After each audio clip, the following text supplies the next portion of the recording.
Quick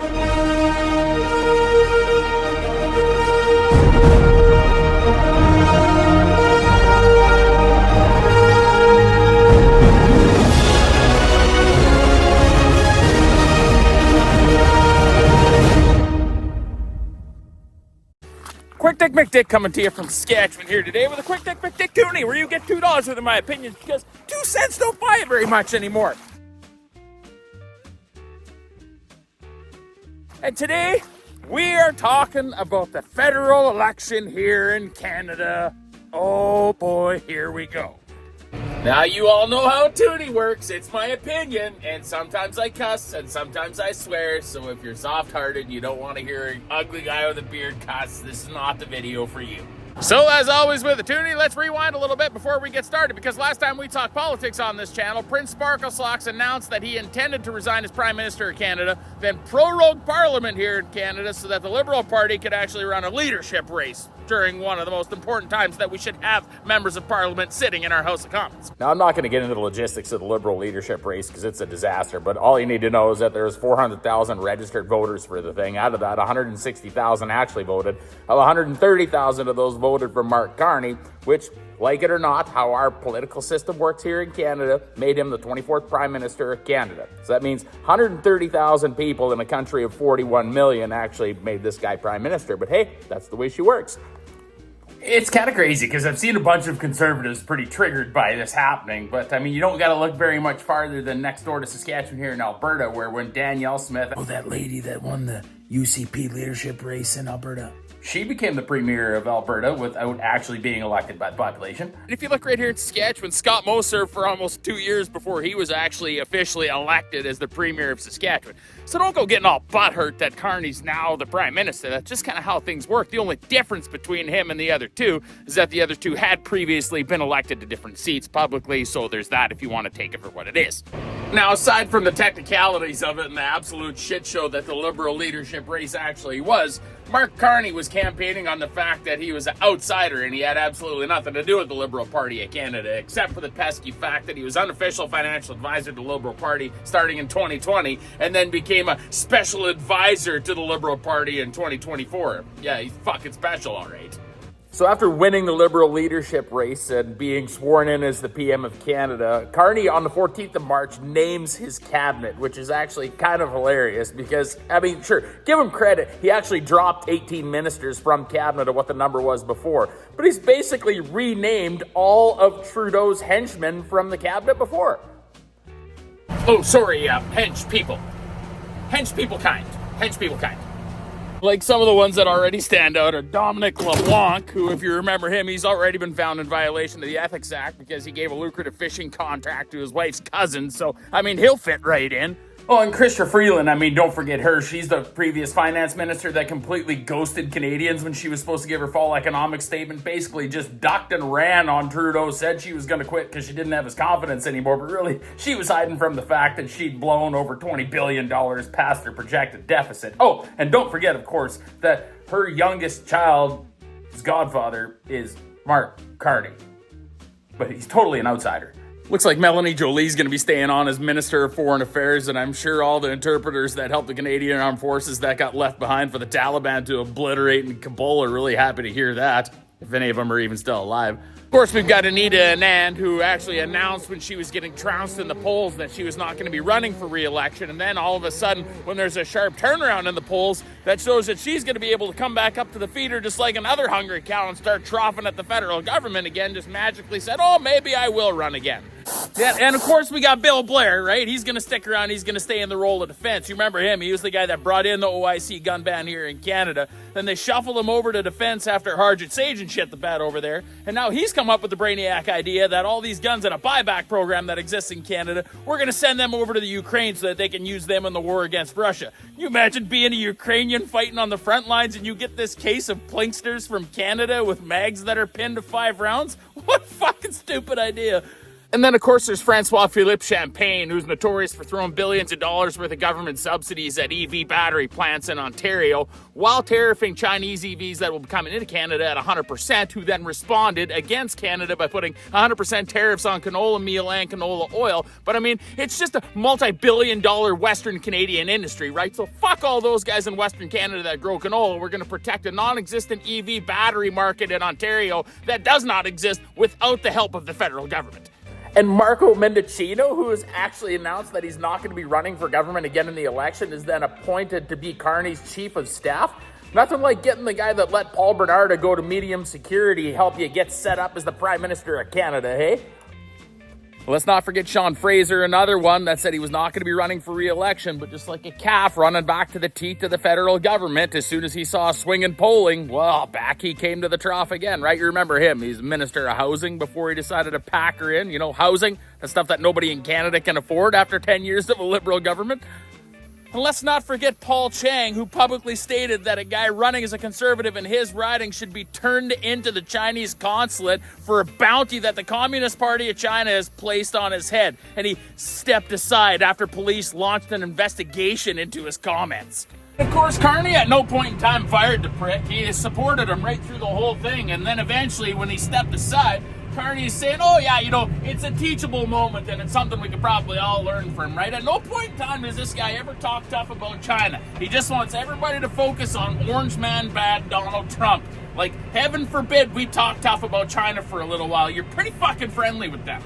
And let's not forget the Green Jesus of Montreal, Stephen Guilbeault himself, formerly Minister of Climate Change and Environment here in Canada, that got shuffled over to National Identity and Culture and Minister of Parks and is now the lieutenant for Quebec. Like, it's just a whole bunch of made-up positions. It's the guy that said that he was going to quit if the carbon tax was ever abolished, which Carney kind of did. Well, he didn't abolish it. He's fucking positive. That's right. Carney's first act as Prime Minister on day one was to bring the consumer carbon tax to zero. He didn't abolish it. He just brought it to zero. And for a guy that says Paulie, I'm sure, is a lot like Trump, this guy sat at a table exactly like Trump with the folder and the pen and everything and signed it and closed it and says it's done. Then, all of a sudden, miraculously, all these Liberal ministers that have been busy since 2017 telling us that the carbon tax gives us back more money than we pay, puts more money in 8 out of 10 Canadians' pockets, the price at the pumps drops 17 cents a liter overnight, and then they all start dislocating their shoulders, patting themselves on the back, saying, oh, look at all of the money that Mark Carney just saved you by canceling the carbon tax. How much Kool-Aid do you people drink? Like, I can't comprehend the mental gymnastics of this. That's like having a bully on a playground beat the piss out of everyone and steal their lunch money, and the bully telling everybody, this is for your own good because someday it's going to make you less reliant on Ozempic when you grow up. And then one day the bully comes and decides to stop beating the piss out of everybody and taking their lunch money because the bully says, well, you know what? Eating will actually keep you from dying. And then everybody throws a party for the bully because the bully has stopped beating the piss out of them and stealing their money from them. And Carney cancels the capital gains inclusion rate hike, to which, of course, all of his clapping seals are all like, yay, yay, yay, we support you canceling the one thing we unequivocally supported until polls showed us that we were probably going to get our asses fired. Yay. But the fucked up thing about this is that CRA had already been collecting at the increased rate, even though it hadn't received royal assent, because when Justin Trudeau prorogued Parliament, all bills and motions that were on the table got wiped through and never got passed. So basically, the exact same ministers of the exact same party have taken the guy that was advising the party and they've installed him as the front man, and they did a 180 on absolutely every policy that they'd been supporting over the last 10 years, and somehow this has caused an absolute turnaround in the federal polling. Now, why the change in polling, people might ask? Well, I think it's for two reasons. I think reason number one is because people nowadays have the attention span of a chimpanzee, and they forget really quickly that this is the same party that has put Canada in the precarious place that it's in over their last 10 years of governing. And I think reason number two ties in with that is because everyone is just so focused on Orange Man Bad, because that's all anybody in this Liberal Party says. Anytime they need to be held account on the record that they hold, they just go to Trump derangement syndrome. That's all we hear. Trump this, Trump that, Trump this, Trump that. Oh, abortion and guns. Back to Trump. Trump bad, Trump this. Poilievre's like Trump. Fuck! Let it go. Then when Trump stops talking about Canada being the 51st state, you take a reporter from the state-funded broadcaster and send them down to the press gallery in the U.S. and get them to entice the U.S. talking about Canada becoming the 51st state again, because it's the only fucking thing you people know how to focus on, because there's no way that you would be able to run on the track record that you have in this country for the last 10 years. You just need to try and engage Trump derangement syndrome and everybody to fucking avoid talking about it. People, focus on Canada. As of this morning, it has been 124 days since we have had a member of parliament sit in our House of Commons. 124 days since the 18th of December. And everybody's got Trump derangement syndrome. Focus on Canada. Now, my personal opinion is that this election should have been dealt with a long time ago, like before Christmas, but you can thank Jagmeet Singh and Yves-Francois Blanchet for that, because every time there was a chance to bring this government down with a confidence vote, one or the other made sure to prop up the Liberal government until they just wound up proroguing Parliament and actually shut down the big scandal that was going on at the time, which was the $400 million green slush fund scandal. But we've all forgotten about that, haven't we? Because elbows up and Orange Man bad, right? And now this guy's released his costed platform, and it spends $130 billion, and over the next 4 years adds $225 billion to our national debt. On top of that, the guy that's taken away the consumer carbon pricing has got fixed into this thing that he's actually going to have border carbon tariff charges coming into Canada. That means they're going to carbon tax it coming in, and you're going to pay it. That's going to be a hard fucking no for me. This guy's almost worse than Trudeau. These liberals think that they could build 500,000 homes a year. That's 1,370 homes a day, which is basically like 57 homes an hour. And this is coming from a guy that's got some pretty damn deep ties in a company that's recently invested in modular housing. Yeah, that's fucking convenient, hey? Like, does anybody remember when these donkeys promised they were going to plant 2 billion trees? They didn't get any of them done, so now they're just like, ah, shit, you know what? Next best thing is houses. We'll succeed at that, right? Because it's easier.